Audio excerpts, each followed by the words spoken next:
I've actually partnered with each customer to determine what are the important milestones that we hit, and do these address all of your concerns? Let's lay it out together. Let's work through it. Let's hold each other accountable. I think that that's super important and helpful to keep everybody as calm as possible because you know what to expect. I would say the same is true for real estate agents working with customers. Laying out, here's all the things we're going to do for you if you work with us as a seller or a buyer. To me, that is so important to show and manage expectations that way because you know what to expect. And I think that's just one of the most important parts. Welcome to Know Like Trust for Real Estate, where I help you craft branding and marketing strategies that align with your unique strengths. Agents who work with me grow their business on average by 40% by aligning their marketing with who they are, not what they sell. Today is the second in this customer experience series where I'm talking to leaders all about the customer experience. If you were here last week, you heard our great conversation with Brittany Hodak, who talks about how to acquire superfans. Well, today I'm talking with Melissa Anderson. She is the Director of Success at MoxiWorks. And the conversation today is a little bit different. It's less about how to create superfans, and it's more about what happens after the sale. So what happens when a client is onboarding or making a transition or troubleshooting through tech that might be challenging? That's everything we're talking about today. Melissa is an absolute pro. I've had the great benefit of working with Melissa at MoxiWorks. And let me tell you, she is incredibly calm, incredibly patient, and incredibly dedicated to making the customer experience the absolute best that it can be. And I really think a lot of what she does isn't taught. It's really a very raw, natural talent. So I'm super excited for you to meet her today. Let's get to it.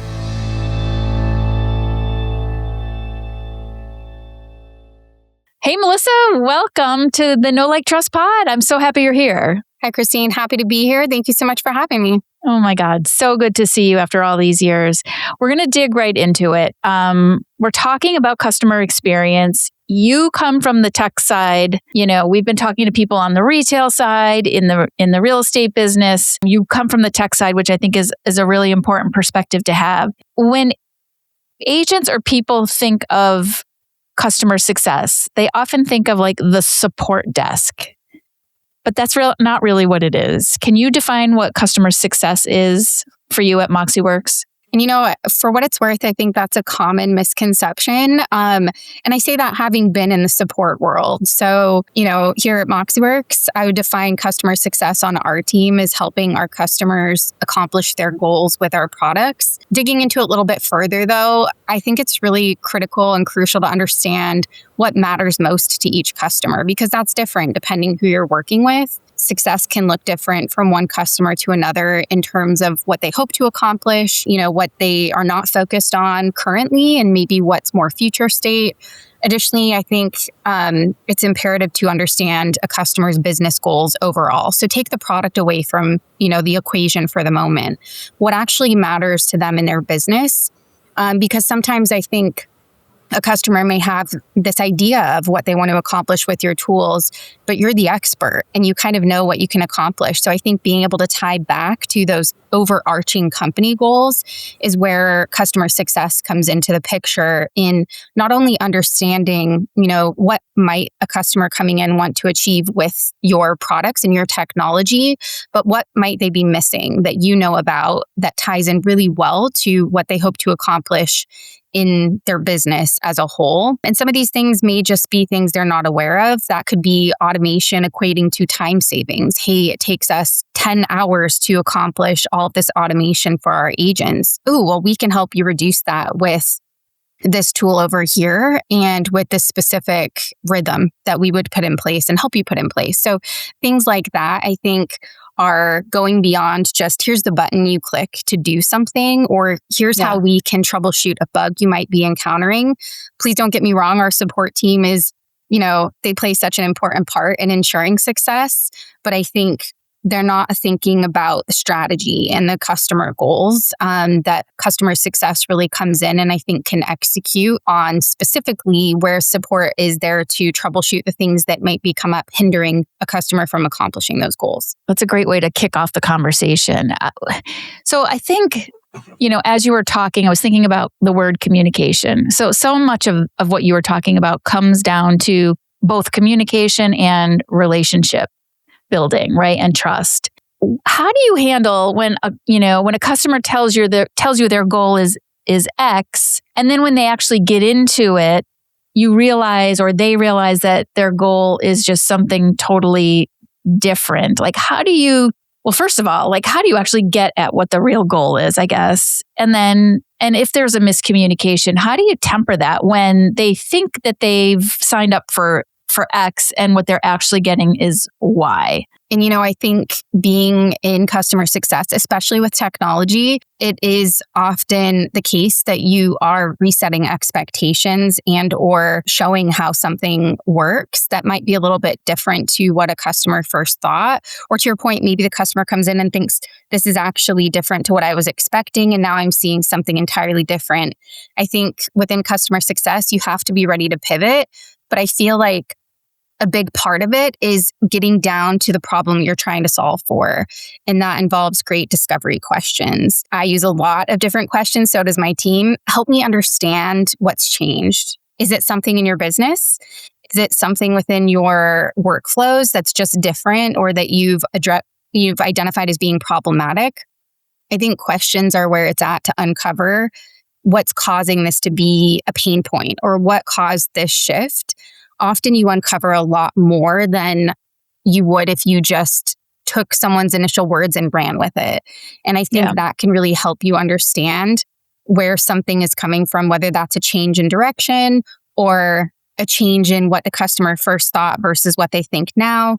And it also ensures clarity and understanding. I think sometimes if you just run with a solution thinking you understand, you may have all of the best intentions, but then come to realize after you've done something, oh, that actually wasn't the right thing.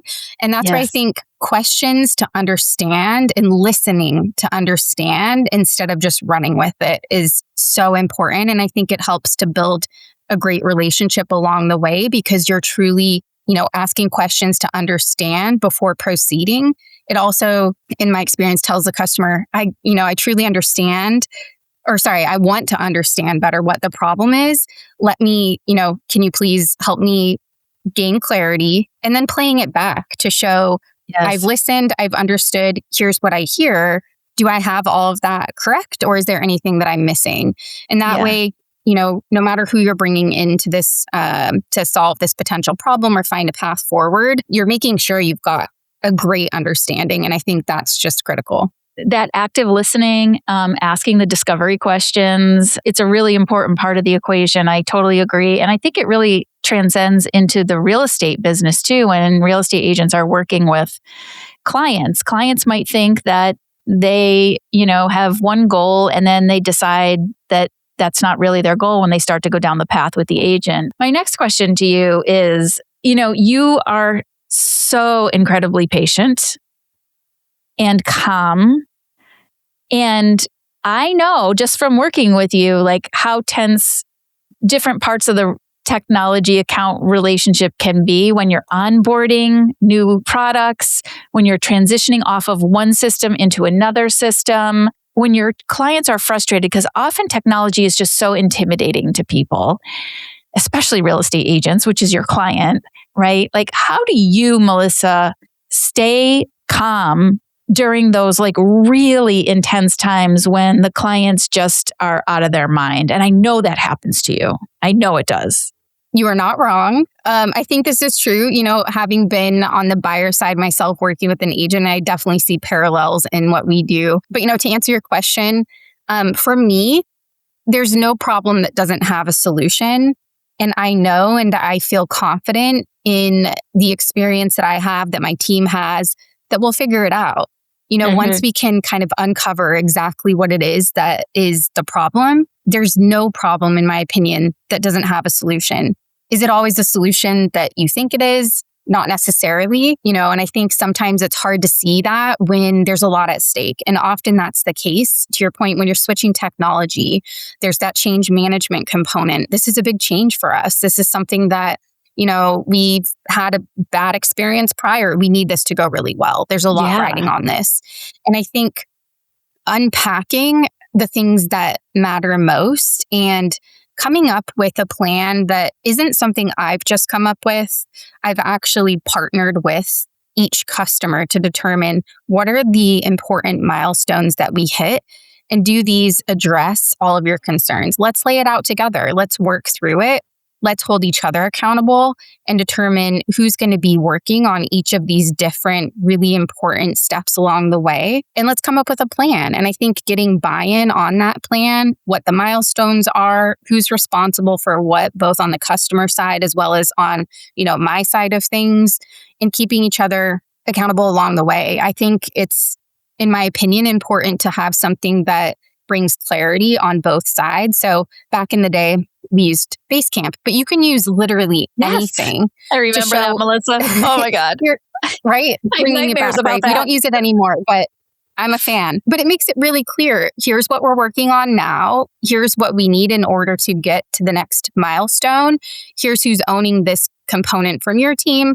I'll be owning this component. And then you have that open line of communication and dialogue on both sides so that nobody is, not aware of kind of what's next.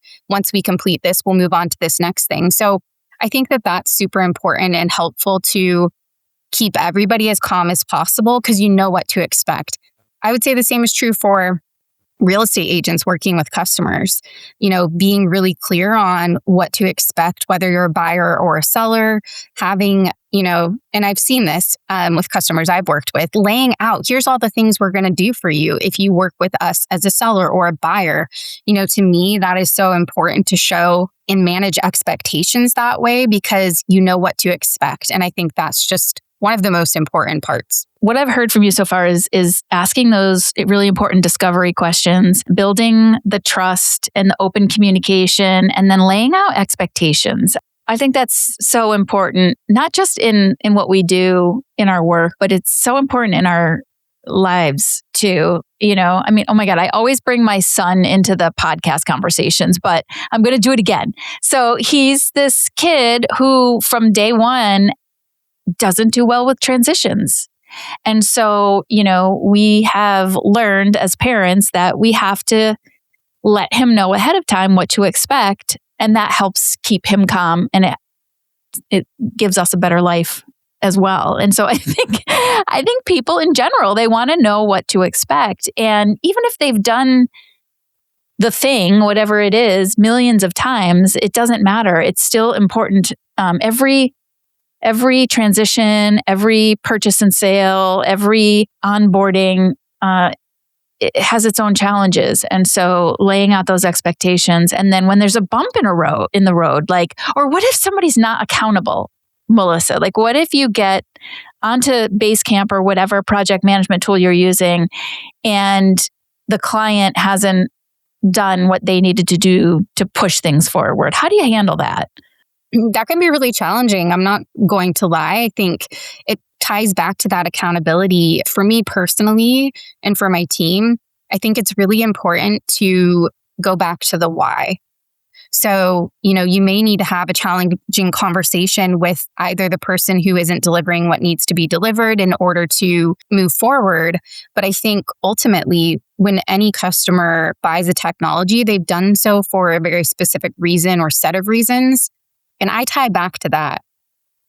I understood that XYZ was important. And in order for us to move forward, we need to complete Y over here.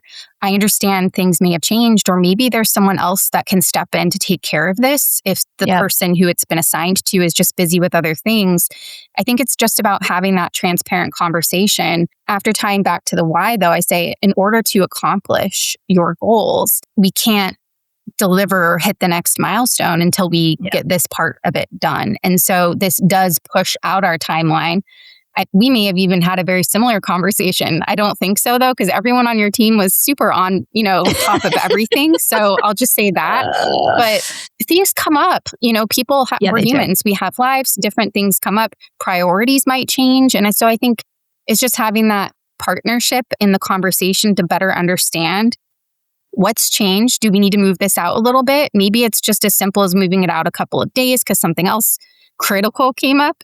Often happens in real estate. And then let's just realign. let's make sure we understand on both sides where we're at in order to move forward. And you know what? I think like anybody, you might be a little bit scared of having that conversation, but at the end of the day, it actually does what it needs to. I've never had it not do that, and gets you to a better place. And they say, thank you so much for actually asking the question. Things did change a little bit. And so we do have to push this out, but we're on it. We understand how important it is. And we do want this to be successful. I've never regretted having a tough conversation in order to just get back on track and make sure we have what we need in order to be successful. Well, I think that speaks again to what you were talking about in the beginning, which is, asking the questions that they actually help to build trust and build a deeper trusted relationship. I mean, it's just as simple as that. And I also love how you said, no problem can't be solved. So it's, you go into the conversation, knowing that whatever the issue is that may or may not come up, you'll work it out. You'll figure it out. There's, it's not the end of the world. We're not curing cancer, right? Is calm something that you feel like is a natural talent of yours, or is it something that you feel like you've attuned over the years, or you've learned as a skill? Or is it just like who you are, Melissa? It's funny. I have to think about that when I think back to my past experience. I've worked in either customer support or customer success for a number of years. And I do think that it takes practice, because I do think, especially, the types of personalities that end up in customer success or support want to be helpful, want to say yes, want to do the things that are going to make their customers happy. But I think sometimes you have to take a step back.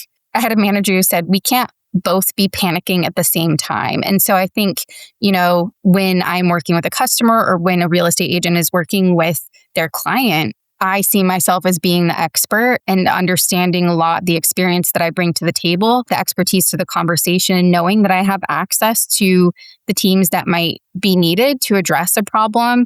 I feel confident going into that conversation, whereas I know my customer doesn't know the engineer that I might go to or the product manager that I might speak to articulate, here's the problem that we're trying to solve or the pain that this customer is experiencing, and here is why it's important from a business standpoint. So I do think that it ties back to asking great questions to better uncover what is the actual pain point or problem we're trying to solve. And then I feel calm because I know I have a great team behind me that I can go to in order to explain the situation and come back with options to choose from. Because like I said, it may not be the solution that a customer has in mind or is thinking about, but I can come back to the table having really understood the problem, talked to the relevant people to bring back some solutions that we can talk through in order to find a path forward. And so I think knowing that I have a great team behind me, knowing I have a wealth of experience to pull from helps me to be calm in those moments. And I'm in discovery mode. I'm like, I want to know all the things. I think I'm curious to understand. So if something jumps out at me, I'm like, ooh, tell me more. Why is that so important? Because maybe I don't know. I can't claim to be an expert in everyone's market. Some states I haven't lived in, but I'll hear something and I think you just get used to that and you're like, ooh, tell me more. And I think it helps me to understand and helps the customer open up and share more about the problem that they maybe came in a little bit panicked about. And I think asking those questions helps to calm everybody down. And then I'm in data collecting, like making sure I have great notes that I can take back to the team in order to bring forward those solutions that I mentioned. I love that. So now that you have a team of people working with you, like how do you inspire them to do the job that you do so well? How do you create culture within your team to, achieve your goals? And then the next question really is, what metrics do you use to measure your success? So one thing that I absolutely love doing, especially since I've been in the role, and I know a lot of managers may not be able to say that depending on kind of the background that you have, I love to lead by example. So if there's something that's come up for someone on my team that maybe I have experience with, I may lead a call or lead or coach them through a moment and then encourage them to then go and do that themselves. Because I truly believe and I learned this way too. I think it depends on your learning style, but helping through the moment letting them see kind of what approach I would take, then making it their own. So, okay, now that you've seen me do it, you do not have to do it exactly like I did, but there's certain elements that are important. And then kind of letting them take that next approach. And we use conversational intelligence, probably won't surprise you, with technology and everything that helps with coaching. So I don't necessarily need to be there, but I can say, let me know how you think it went. And then also listen back to that call so that, my team is getting that critical feedback that helps highlight what went well, kind of where's their opportunity to get better, what were some things that were missed, or what were some things that I loved. I think coaching in the moment, like having it be really quick, is important. I also have sessions across the team. So we are all in many conversations with our customers. We're all hearing different things, sharing different things. And I think there's a real opportunity for us to come together and say, how have we tackled this challenge before? Has anyone had this same issue come up? So I mentioned going to some of our cross-functional partners and having conversations with them, whether that's product, engineering, et cetera.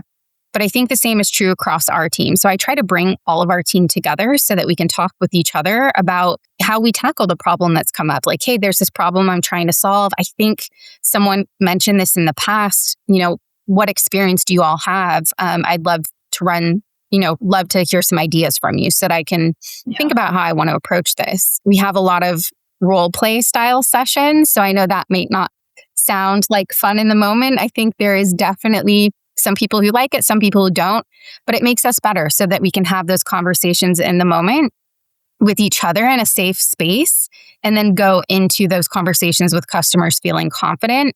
So those are some of the things that we do on our team, as well as some of the product knowledge that we gain as new features are introduced. How do we position them? What's the value, and why should your customer care about this specific feature? A wide variety of things that I do to try and set my team up for success. And I think a lot of that helps them feel confident going into those conversations. And I think that comes across with their customers as well. That's amazing. And what metrics do you guys use to measure your success? I knew I missed a part, didn't I? So one of the things that we look at that I think is really important, especially when you think about the full customer journey, is, okay, I started with this product and I onboarded with this product. I have access to it, but am I being successful? Like, what are the things that I'm doing with this customer to be successful? And that can look very different.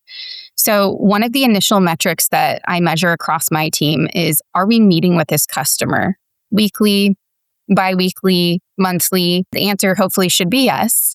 And if yes, what are we focused on? So one of the things that I think is very important and ties back to something I mentioned earlier is each of my CSMs should know their book of business. They should understand what's important to each customer, what they're working on, what they're focused on. And a key element, I like to call it a success plan, but it could be called a value plan. It's what's our North Star? What are the things we're working toward? That should be really clear, because if you don't know, that tells me already we've got a problem. If you're not meeting with your customer, I'm worried. To me, that is a red flag. Is it that your customer doesn't want to meet with you? Like, are we not focused on the right things? Let's try and level set and bring things back. So that's one KPI that I look at specifically is, are we meeting regularly? And you'll remember back from the day, we used to meet regularly, weekly, to talk through. Yes. Yeah, exactly. And I think that is important to stay aligned. And over time, that tends to peter out. Customer will become expert at certain things and no longer need as much time to talk through things. Or as business changes, they may want to meet more frequently. The other things I look at, it's funny. I think they're more qualitative than quantitative in some ways. How are we driving value in every conversation that we're having? How are we sharing best practices, tips and tricks? What is this particular customer missing? Where are the opportunities? I do think it's super important to be generating value in every interaction, whether that's email or conversation. I don't want my team sending out something that is just, well, why did we send that out? If we're calling out something, it should be providing value. I feel the same, and it's, by the way, similar conversation we have with real estate agents. Yeah. Be very targeted in what you're sending. If you know someone cares about something, you can really focus in on that. And to me, I think that shows that, one, you've understood them really well, understand what's important. You're tying back to previous conversations that you've had. And I Yes. think that goes a long way to make the customer feel heard, but two, deliver value that matters, that resonates with the customer. Otherwise, you risk just sending things and almost causing them to ignore you because they're like, why are you even sending this to me? That doesn't really matter for me. Yeah, I totally agree with you. I think, a lot of people check the boxes. I posted on social media today. I sent an email. I made 10 calls, whatever it is. And if there isn't, a very intentional goal in sending those out to either, help somebody or to answer a specific question, or maybe a question you get all the time, whatever that piece of value might be, it needs to be able to resonate with the people on the other end of it. Just checking a box doesn't do the job. It's not going to deepen those relationships. And it's certainly, it just creates more noise in the atmosphere, For that reason too, personally, I call them, and I think many do, vanity metrics. They don't actually matter. They don't move the needle. And so, one of the things that I like to do is, especially to just check that my team, the CSM I'm working with, understands what was the goal in sending that? Why? Why did we send that? And I think that helps to reframe the situation and understand, okay, I'm sending it for this specific reason because I do think that it is something that will matter to them. And I would like to have a conversation about whatever it might be. But if you can't answer the question on why you sent something or what the goal was, then I think it's important to take a step back and think about, what should I be sending? And it's so true. It's so true for, agents. We talk about like farm lists. We talk about, sphere selling and really focusing in and segmenting your people into the things that matter. Because I will tell you, the number one thing, I worked with an agent previously, if they act like they don't know something that I've shared, maybe multiple times, and they're sending me stuff that's irrelevant, it will teach me not to open your emails. I'll probably start ignoring you. And I think it's important to think about that. Who is your audience? What are you sending and why? Yes, exactly. One of the questions I get all the time is, how big should my database be? Like when I think about, email campaigns and whatnot, and there's really no right or wrong answer to that. But I think the more important question is, are these people in my database people that, know, like, and trust me? And, enough that I know enough about them too, that, I'm going to send them information that's relevant to their lives, that they're actually going to want to receive from me. If you've got thousands of people in your database and you're just shooting information out there, it's not, to your point, moving the needle at all. You're better off having a smaller database where you can go deep with the people. So I have a question about churn, because that is a major metric I know in the SaaS world. Churn is a reality. Why are some companies better at it than others? From my perspective, and having worked with a few different companies, not just in real estate, but I think one of the things that I think is really important, and it's kind of something that I take very seriously, is knowing your customer and being there for them, not just when the contract is signed and when the, account is set up, but there for the long haul, right?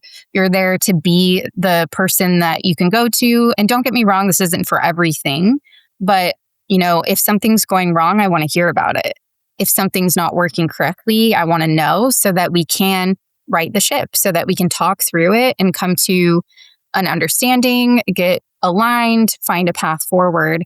And I think sometimes, and I've experienced this myself, by the way, being a customer of a SaaS organization, if I can't reach out to someone and connect with them, and or if I don't hear from them or couldn't even tell you who my person is that should be my strategic advisor for that company, I feel like they don't necessarily care And I do think that that can result in churn because there may be great opportunities that I'm missing because I can't necessarily self-serve and find them easily on the website. Additionally, there might be opportunities for configurations that are not something I can do myself, but that someone from their team can help me with. And, some of the partnerships I have with vendors that I work with that I think reduces the chance of churn are deeply understanding that customer, asking the questions. A lot of things I've talked about to make sure that without a question, you are able to accomplish the goals of that customer. And I think that's important. So I think when customers are kind of left to fend for themselves, and by the way, it doesn't have to be meetings. It doesn't have to be meetings all the time, but it is initially a lot of meetings to gather information. That starts at the sales side. So the sales team is gathering information. The onboarding team gets information, then the CSM team. And I think all of those teams speaking to each other, it should be a thread throughout so that without a doubt, the CSM who eventually is working with that customer understands everything that's important and can tie back to those things. And the customer doesn't feel like it's a disjointed experience. It's a journey for them that feels seamless. And I think when that's not the case, or it's a little bit disjointed, or customers not feeling heard or listened to, I think that is when things can fall apart. And in my experience, I know that as a customer, that's when I felt like, I don't even know if I'm being heard here. They're asking me this question they've asked 20 times. They give me the keys to the castle and now I can't reach anybody to find out how to do X. I think it's the whole experience. So not even just CSM, it's all of the different teams working together. I didn't even touch on education, but I think that's important. They all work together in order to success customers. And if any part of that breaks, then I think it can be problematic. But that's not to say it can't be fixed through the great relationships that you establish with customers in order to understand the problems, address them, fix them, and move on. Because let me tell you, I don't think there's any SaaS organization that has a complete, an experience with no problems. It's how you handle the problems when they come up and make sure that they are resolved. Yeah, that's really important. It's really, mapping out the entire customer journey and making sure that each milestone or each touch point along the way is being, taken care of, and that everybody understands, what's important and what the ultimate goal is. Yeah, that's a really great point. So that the communication needs to happen within your organization as well, not just you and the customer, but everybody who's involved in that customer journey. Yeah. Yeah. And there's people working in the background that the customer might never see. So I think there's a lot that's going on, but just communicating where things stand, I think can be the difference between a customer feeling supported and feeling like, is anything actually happening? Because there are a lot of things that might be happening that are super technical. Geez, I'm not an engineer, but I can help to understand and say, let's understand what the path forward looks like, what the timeline looks like, and just over communicate so that customers not feeling like, is anything actually going on? You're kind of there providing updates every step of the way. Okay. So what's one thing that a real estate agent could do in anticipation of a problem? So before it arises, that would dramatically improve the client's experience? I kind of touched on this a little earlier, but I truly think that making sure your client understands what the process looks like and is aware of some of the hurdles that they might encounter along the way. I think that this can include many different things, but how you'll work together, setting expectations for when they can expect to receive things from you, whether you're working with a buyer or a seller. This may be the first transaction they've had because, a consumer isn't often transacting a lot. And so they've never done this. At least when I was in school, this was never taught to me. So I'm truly I've sought you out because I'm looking for an expert in the market. I'm looking for someone who can help me every step of the way. I don't really know what that looks like. Maybe I've Googled it. Maybe I have some idea. But I think as an agent, you can really position yourself as an expert in the market, but also outline all of the things that you're going to be doing for your client, what the different stages of either buying or selling look like, things to avoid. So this is something, it's so funny. I think through social media, I know this, but no one ever actually said it to me and I wish they would have. Don't buy a big ticket item, when you're purchasing a home. Like, don't go and buy a new car. Yeah, right. Yes. No one told me, like, no one ever told me that. Luckily, we never did, right? But I found that out through social media. Like, don't assume that your client knows what not to do so that you don't run into those problems. I think it's really important to lay it all out, being upfront about these things so that your client knows about it. You're avoiding future problems, or if problems arise, you've talked about it before. And so there's not those panic moments that we talked about earlier, because you've set your client up for success in that they know some of the things that can happen and some of the pitfalls to avoid. Yeah. Beautiful. I love it. Melissa, finish this sentence.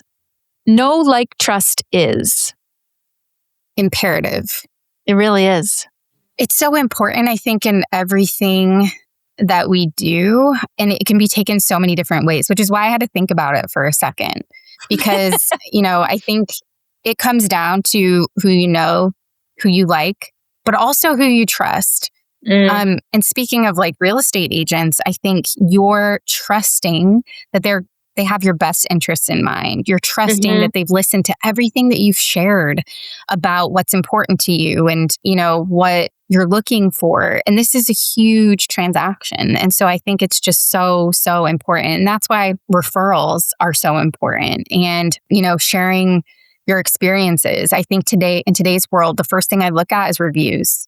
If I'm going to buy something, if I'm going to think about potentially going to a different doctor or I will see what I can find first. And so I think if you are not taking care of your current clients and serving their best needs, listening to them, et cetera, I think it can definitely have a negative impact on your business in the future, because we are as a society, we're too ready to call out the bad things, sometimes the good too, but often the bad things when something doesn't go right. And so it's your brand at the end of the day. And I think that's what you're putting out there into the world, and you need to protect it, make sure everything you're doing aligns to your values and what matter to you. Truth. Preach it. Preach, preach, preach. I love it. Melissa, how can people find you? LinkedIn's probably the best. I think you have my LinkedIn already too, but I can get the link for you. So that's a great way to reach me. I tend to use that probably the most, and email. I have my email, both personal as well as my MoxiWorks email. If you're a MoxiWorks customer and could use some help, then I'm available there as well. And I can make sure you have that. But it's the same email as it was back in the day, Christine. So if you still have it saved in your address book. I do. Fantastic. Thank you so much for being with us today. I've loved watching you grow over the years, and I love, you are, I feel like you were a kid when I met you, and now you're this experienced leader, and it doesn't surprise me one bit, because you just have evolved and grown into what you already were. So congratulations on all your success. Thanks for being with us today. I so appreciate you. Well, thank you so much for having me. It's so great to connect again. And it's funny, I think sometimes you don't reflect on all that you have accomplished. So when someone calls it out, you're like, oh, but the same is true for you. The podcast, everything from when we were first talking, I remember doing Facebook Lives with you. I feel like we've both grown so much. But I love reflecting back on those moments too, because honestly, it was so much fun, and enjoyed working with you then, enjoy working with you now. So it's all great things. Thanks so much for listening to the show. If you loved our conversation, I would love it if you would share it with a friend, and make sure to hit that follow button so you never miss another episode. If you're watching us on YouTube, hit that subscribe button so you never miss another episode. I'm Christine George, and you're listening to Know, Like, Trust for Real Estate.